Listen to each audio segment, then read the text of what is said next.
Hollow Knight, my fair review. 5 years later, is it worth playing in 2022? Let's just say that I decided to replay Hollow Knight considering that Silksong, or Hollow Knight 2, whatever you wanna call it, is coming out very soon. One of the best replays in my life, in short.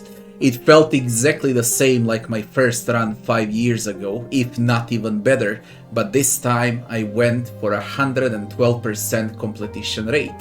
Why better?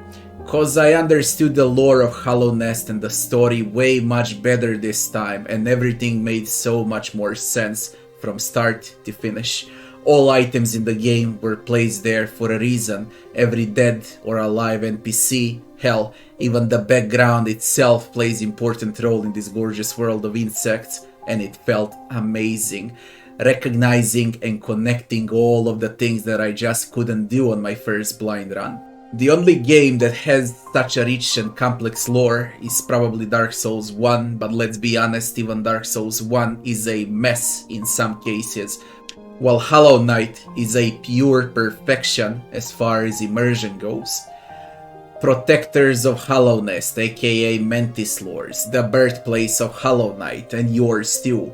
The Queen Goals, Radiance Origin, furniture covered in sheets and blankets, Nail Masters, their senseis, stag stations, trams, railways, dream sequences, failed experiments, collector, and 100 more things just made so much sense and connection this time. There are just no words to describe the feeling. No other game in the world does it better than Hollow Knight. Not a single line of text is blabbering and without meaning. Everything that's written, painted and presented has a huge meaning and purpose behind it. I tried so hard to find a single flaw in the game, and I just couldn't do it. It's unreal. The flawless game. It exists, and it's Hollow Knight. Team Cherry will have so much trouble to beat Hollow Knight with their upcoming Silksong. If it gets 50% as good as the first part, it will be a masterpiece. Let's go straight to sections and rate Hollow Knight for 2022.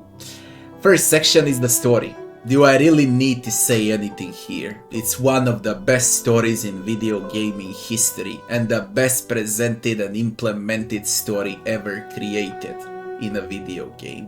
10 out of 10. Next section is game bugs and optimization. Not a single bug, glitch, crash, or frame drop, with mega non-existent faster than lightning loading screens. A gorgeous game that will work on a toaster too. 10 out of 10. Next section is game time. It depends how you play the game. For 108% completion rate, it took me around 27 hours or so. For 112% completion, you'll need at least 35 hours till you learn all the bosses in Pantheon. If I replayed again, it would take 15 hours, then less and less with every other run. And if it is your first run, we are easily looking at 50 hours to 100 hours long game time with amazing replay value, plus Boss Rush DLC. It's also a very cheap game, so 10 out of 10. Next section is game difficulty. The only thing that Hollow Knight is lacking is challenge, and additional difficulty would be great to up the challenge during the campaign even more. There is challenge, don't get me wrong, during its Boss Rush DLC in Pantheon, but during campaign, very few things will actually be challenging.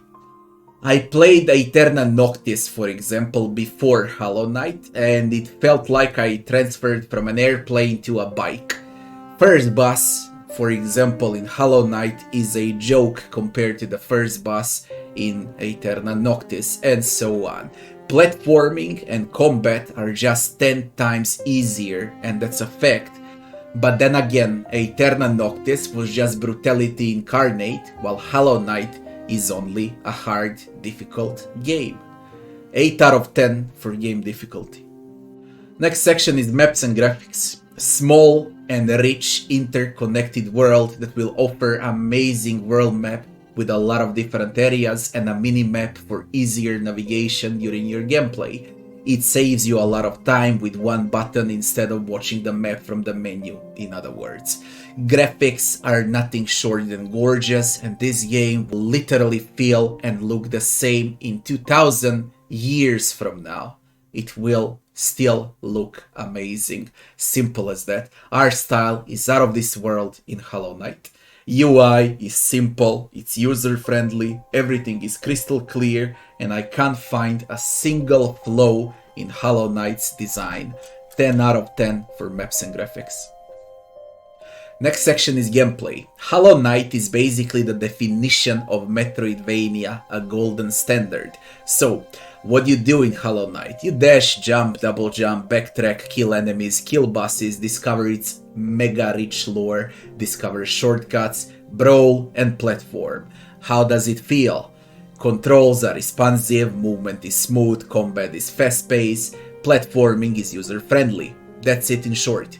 You're not a gamer if you never played Hollow Knight. You don't have a soul if you dislike Hollow Knight. It's simple as that. 10 out of 10 for gameplay. Next section is leveling and itemization. No experience gain in Hollow Knight, but there is geo gain, or better to say, in-game currency. With Geo, you'll be able to buy charms, mask shards, upgrade your nail, the only weapon in the game by the way, pay for fast travel, and so on. Items that you can find along the way are dozens of different keys or materials to upgrade your nail, and of course tons of new moves and spells. This section is smaller, packed, but still smaller, and it lacks complexity a bit, I guess. The only thing you need to pay attention to is what charms you're using and equipping. That's about it. Everything else that you find along the way is connected to story and lore. 9 out of 10 for leveling and itemization.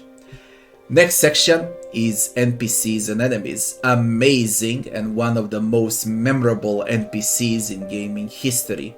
Same can be said about enemies and bosses. All of them are insects, of course, from bees to spiders. They have different movesets, sound effects, and voices. Bosses in the game are straight hilarious. You can't even fight them properly till you have your dose of good laugh. What can I say here? One of the strongest parts in the game belongs to Hollow Knight's insane residence. 10 out of 10.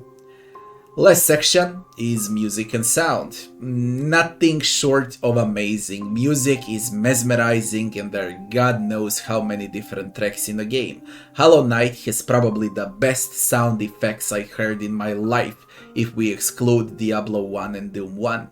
As far as voice acting goes, it's freaking hilarious and it adds so much to the immersion that I could not even imagine this game without those silly voices. 10 out of 10.